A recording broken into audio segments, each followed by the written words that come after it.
welcome to Daily Debrief brought to you by People's Dispatch. I'm Swastika and today we look at the war in Ukraine, the possibility of Elon Musk buying Twitter, and Israeli attacks on Palestinians. Now going to our first story, it's now day 50 of the war in Ukraine and the world is a very different place since February. Russia began its operation with the aim to demilitarize and denazify Ukraine. 50 days on, there are very divided opinions on the state of the Russian military operations. Meanwhile, as predicted, NATO has substantially backed Ukraine, throwing billions into arms and other kinds of supplies. The war has raised several questions at an international level, with many countries having to make tough decisions regarding the positions they will take regarding sanctions on Russia. Now, the economic impact of this conflict will also be visible for a long time. It could even reshape the global financial order. Now, to understand this more, we have Prashant with us. Prashant, first of all, how would you analyze the situation on the ground militaristically? Has Russia managed to achieve its aims that it had set out for? Or as the West now is claiming that this war is a complete failure for Russia, how do we analyze it? Right, so I completely not at all agree with the Western claims, which have been building up for a very long time, of course, in terms of how, as far as the West is concerned, Russia has been defeated since day one. So that's, it's part of the larger information war that we talked about, the kind of propaganda that has been going on continuously, which posits Russia as some kind of decrepit, broken down country, which is, broken down military, which is just collapsing in the face of Ukrainian resolve. Mm-hmm. So, let's keep that narrative aside. Now, like you said, Russia entered into this war with this aim of demilitarizing and denazifying Ukraine. So, obviously, one of their key aspects was to actually reduce and, destroy the military capacity of Ukraine as much as possible. And this came out of the understanding that Ukraine would soon be used as some kind of a staging board for an attack on Donetsk and Luhansk, definitely the Donbas region, and perhaps even on Russia itself. So that understanding was very key to the the narrative or the reason by which Russia decided to start these operations. Mm-hmm. So that seems to have been a very key aspect of the Russian operation so far. If you look at what has been happening, there have been, there were initial incursions into Kiev, there were various fronts on which these assaults were launched. Many of those fronts are no longer functional. Now the main focus seems to be on the Donbas region, on the southeast of Ukraine, for instance, Mariupol, which is known to be one of the centers of some of the neo-Nazi forces, such as the Azov battalion, for instance. So that's really a major center of the conflict. We can largely, I think we can conclude that the Ukrainian Air Force has been more or less lost most of its capacity. Russia's attack has also been, at least in large parts of Ukraine, has been sort of characterized by, not so much of assault or not so much of an explosive attack as the Americans used to do, for instance, in Iraq or they did in Libya. So a lot of civilian infrastructure has been left more or less intact, going with the Russian understanding that, we don't want to take over the whole country, we don't want to occupy Ukraine, which was one of the first points they made, and we don't want to cause mass casualties, which is what Putin also very recently said. So Putin also is, of course, not given a timetable. So this actually throws the larger question into open as far as what is the Russian aim. Many observers have pointed out that ultimately it could boil down to basically securing the Donbas region, securing Mariupol, which is part of that, securing that region up to Odessa, the whole seacoast, and neutralizing the Ukrainian army to a large extent, irrespective of the fact that Western supplies, like you mentioned, continue to come in the forms of arms and various kinds of equipment and ammunition. Yeah. So this largely seems to be what the Russians are aiming for. How it will pan out in the couple of coming weeks and months, we need to be seen. Most likely, of course, Mariupol is going to be captured. That is what it definitely looks like. It's been a very intense war. There has been a lot of damage, of course, a lot of civilian casualties as well. So we can't, that definitely has happened, and Mariupol is a key focus of the Russian attack. So the real question is that, will that be the conclusion of the Russian military operations, or are there further aims ahead? Are there more plans? That remains to be seen. But right now, this is what it looks like. So I would, very much hesitate to buy this Western argument that the Russians have completely been defeated, or they are staring at the face of defeat and chaos, which is what a lot of these experts seem to say, because I think the Russian understanding of the operation and the Western one has been quite different from the beginning. In fact, Prashant, it's interesting also how this time, as there have been many peace talks that have come up, but there's no global push for a peace process in this region, and that's very Very peculiar development.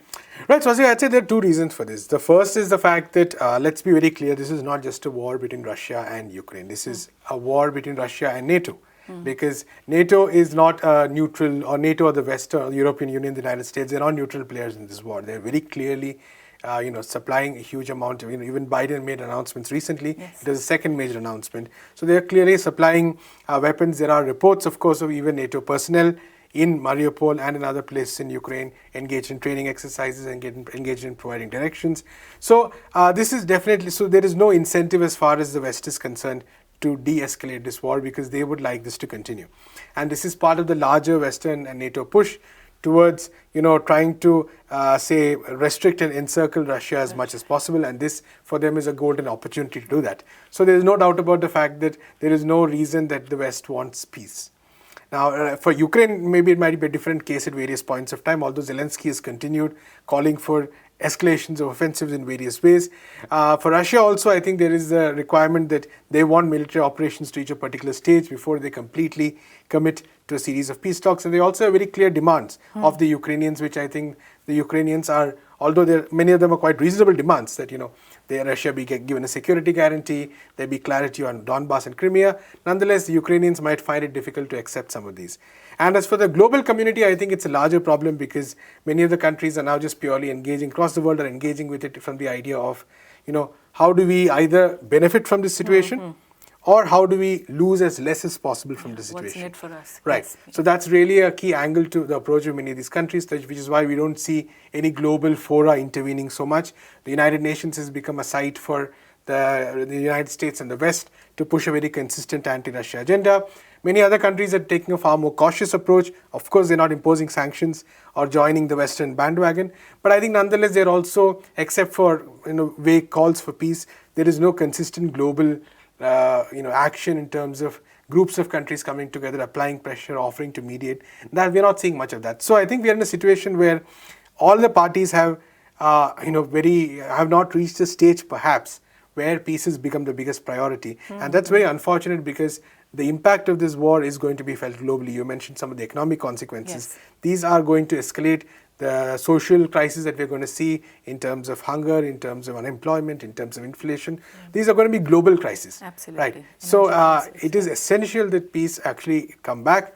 But like I said, I don't think really many of the stakeholders are right now in a position where that becomes their first priority. So we have to wait and watch in the coming days and months.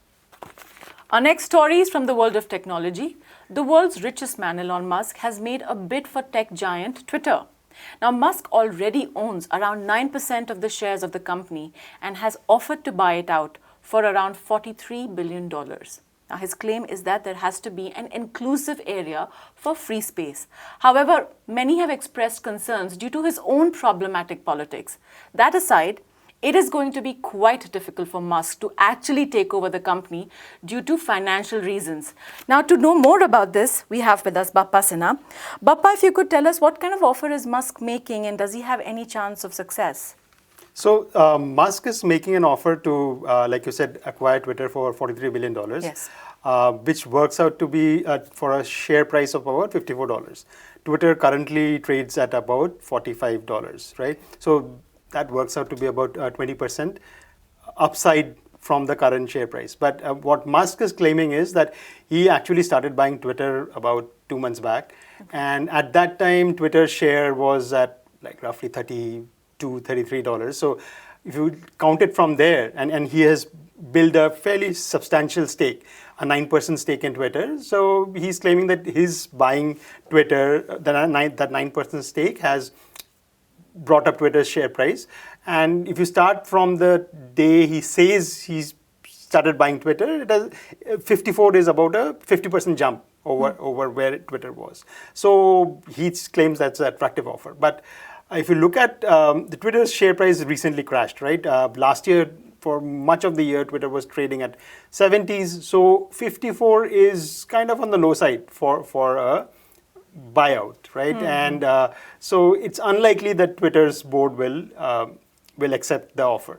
Officially, Twitter's board is saying that they are still considering the offer, But there are all kinds of leaks and rumors where they're saying that they're trying to kill the offer, they're trying to put in poison pills, things which will make it very difficult for Musk to acquire Twitter, right? And this is not a regular takeover, right? When the two companies come together, they want a merger and they work through it. This is what is called a hostile takeover, where one party is unilaterally saying that I want to acquire the other party, but the other party has shown no such interest, right? Recently, like yesterday, the Saudi prince, he claims to own about 5% of Twitter, and he said that he's not going to support it.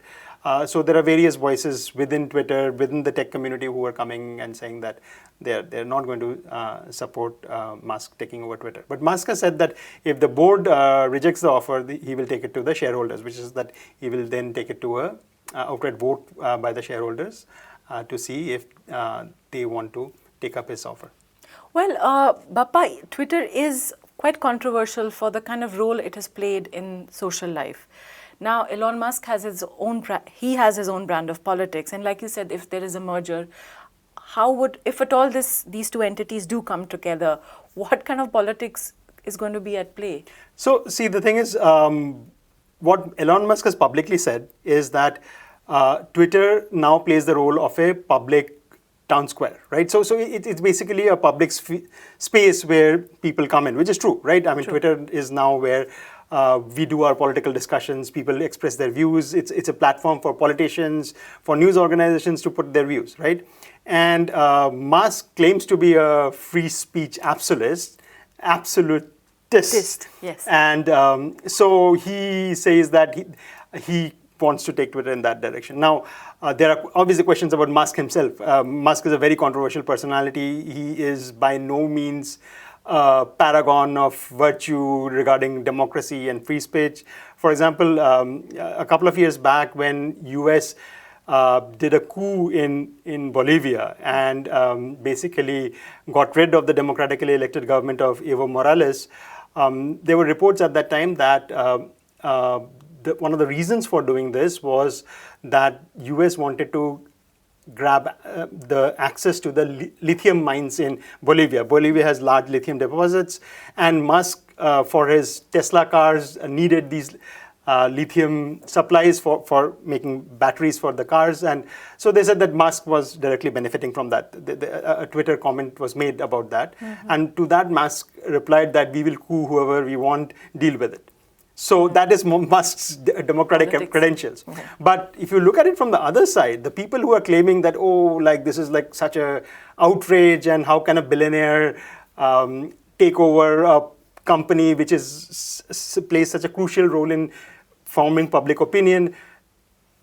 These same people were fine all these years when Zuckerberg, a billionaire owning Facebook, Jack Dorsey, is a billionaire controlling Twitter. Twitter is no great free speech proponent either, right? I mean, in the last few months, we have seen Twitter taking really draconian actions, right, against anybody who don't agree to the mainstream US establishment line, right? So not just like Russian newspapers like RT and all were shut out of various places, right? Twitter, YouTube, all these tech platforms, but even Americans, right? Scott Ritter, who is an American ex-Marine, he's critical of US foreign policy, and he was taken down, right? Not only was he taken down, after he was taken down, a fake account of Scott Ritter came up. It was known that it was a fake account, and they let that account continue, even though Scott Ritter objected to that. Okay. There were journalists like Pepe Escobar, whose accounts have been taken down because they're critical of US and NATO policy. So saying that somehow like Musk taking over is a great going to be a great blow to free speech. Well, yes, they don't have free speech anyway, right?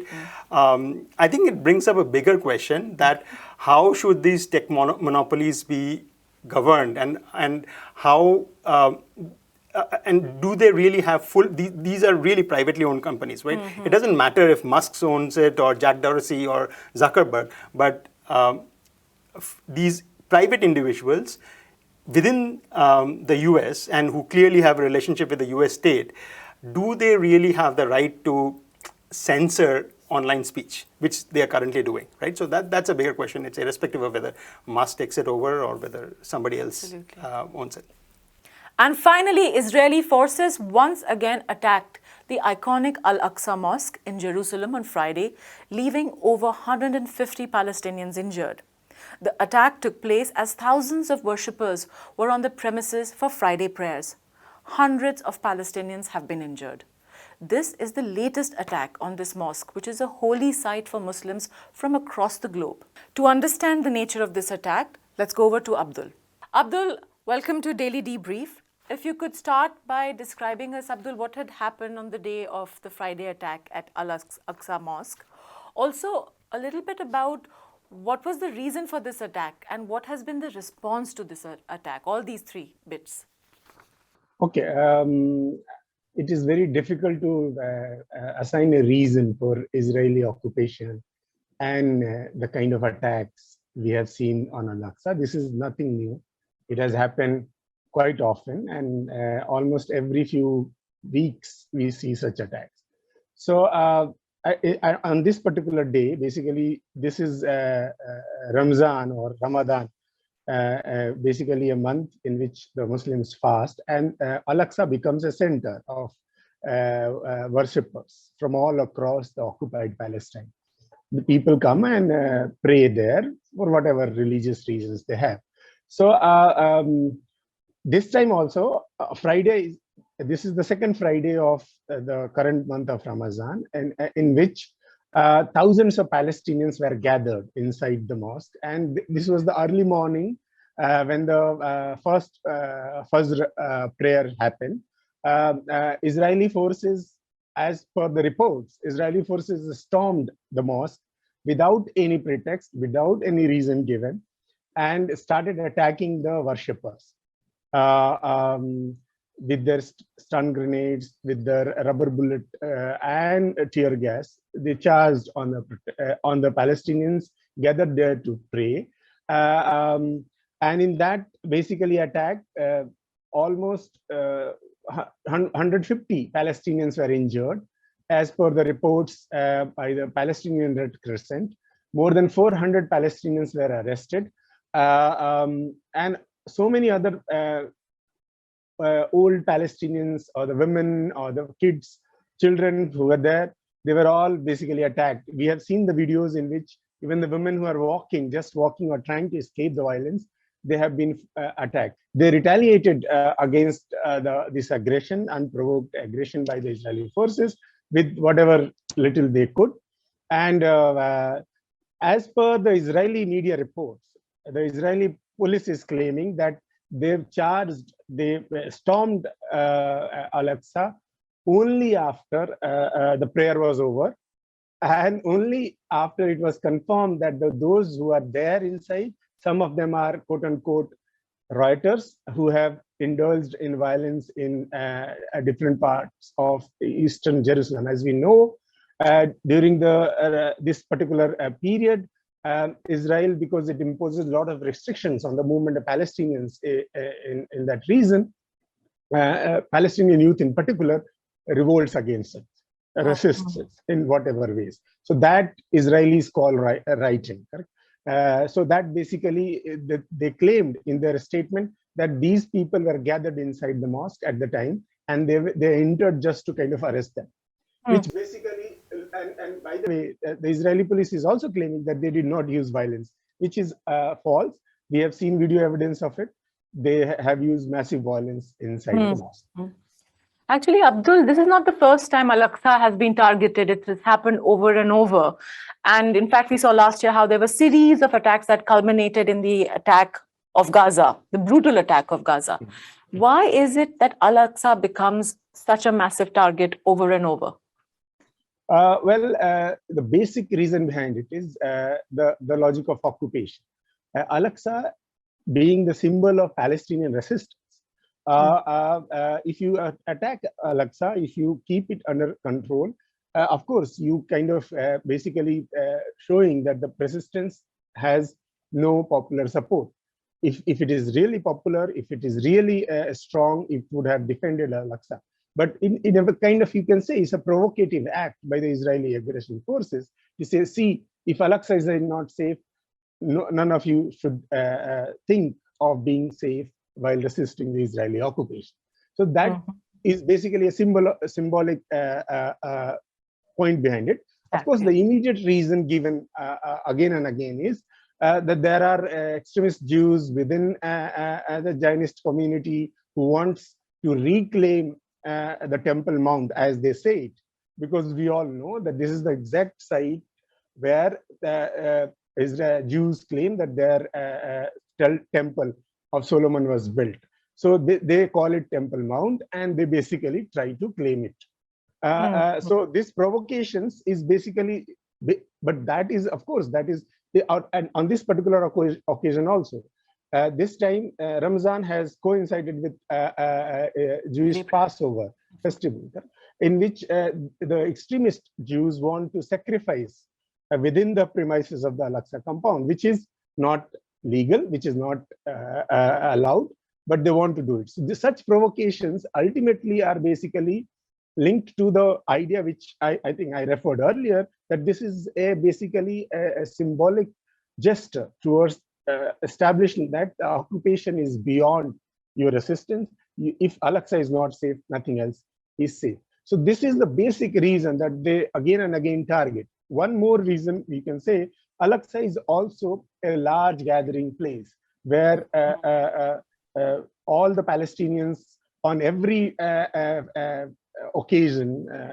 they gather in large numbers, and Israeli security forces have basically a paranoia against Palestinians gathering in large numbers in any place. So that is one of the, you can say, reasons that they often find one excuse or other. Sometimes they don't even try to find an excuse. So whenever they see a gathering inside, they try to storm and disperse, quote unquote, what they call crowd.